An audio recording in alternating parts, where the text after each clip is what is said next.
Bon, je pense que c'est une ouverture, c'est comme en politique, enfin, on a des regards complémentaires, les femmes ont beaucoup apporté en politique, elles ont un regard, alors c'est pas les femmes contre les hommes, on va pas opposer, on va pas s'opposer, mais je pense qu'on a une vision complémentaire des choses, on doit travailler ensemble et alors c'est vrai que dans le sport, on essaye de comprendre pourquoi l'engagement des femmes est moins important dans les sports que dans d'autres domaines comme dans le domaine caritatif par exemple, hein, où elles sont plus nombreuses. Si ça fait parler, si ça peut me permettre de mettre en avant mon sport, je trouve ça formidable. Mais moi, Isabelle Lamour, femme présidente de fédération, finalement, je vais faire le même travail qu'un homme, vous comprenez? Alors peut-être avec un regard et une sensibilité un peu différente, mais mon action va être la même. Alors il y a deux chiffres. 80%, c'est aussi le taux de participation, puisque pour la première fois, les clubs votaient pour cette élection. Alors que précédemment, c'était des délégués qui votaient lors d'une assemblée générale. Là, les clubs votaient. Il fallait qu'ils se déplacent au sein de l'assemblée générale de ligue pour aller porter leur voix. Ils se sont mobilisés. 80% des clubs ont voté. C'est vraiment très encourageant. Ça montre que les clubs s'intéressent énormément à la vie fédérale. Et puis après, sur ces 80%, effectivement, 80%, on a récolté 80% des suffrages. Donc oui, ça montre qu'il y a une véritable attente, des envies d'orientation différentes. Mais ça met la pression, hein. Mais c'est très bien. C'est très bien. Maintenant, il faut vraiment qu'on s'organise pour répondre présent et continuer ce travail de proximité qu'on a entamé déjà depuis plusieurs années.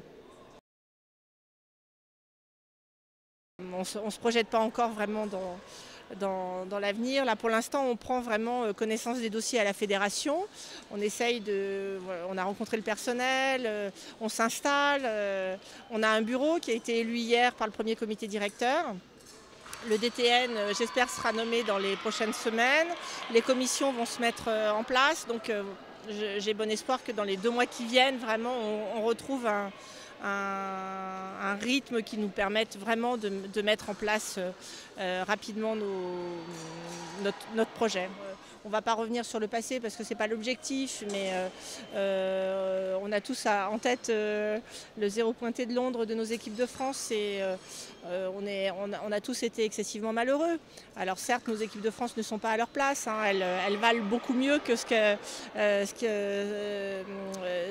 le rang qu'elles ont occupé à Londres, mais il faut redonner de la confiance. Donc sur le haut niveau, on a beaucoup à travailler, organiser peut-être différemment les groupes de travail, retrouver le lien avec les clubs qui nous manque un petit peu en ce moment.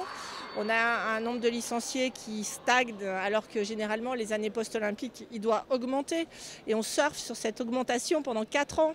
Donc le nombre de licenciés redescend et après les jeux et ça remonte. Et là, on n'a pas eu cette vague. Donc les 4 années qui viennent, là, sur le plan des licenciés, eh bien, ça va être un petit peu compliqué. Or, on ne peut pas se permettre donc cette stagnation. Nous, l'objectif, c'est de former des gens, travailler sur les infrastructures, voilà, tous ces projets passionnants qui vont vraiment dans le sens du développement.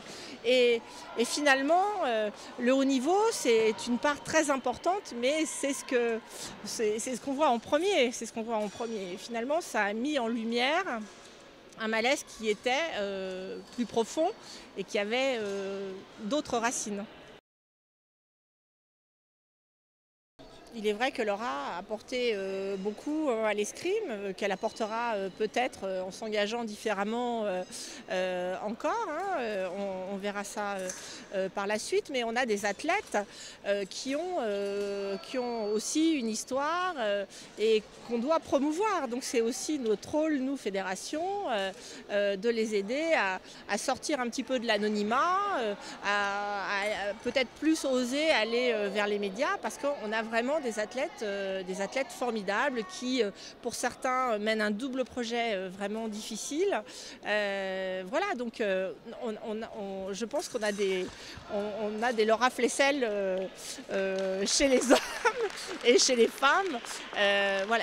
Maintenant, il faut qu'on les aide vraiment à se mettre en avant. Alors, je sais que beaucoup sont un peu peut-être réservés, donc il faut qu'on les accompagne. Mais on a vraiment des champions d'exception.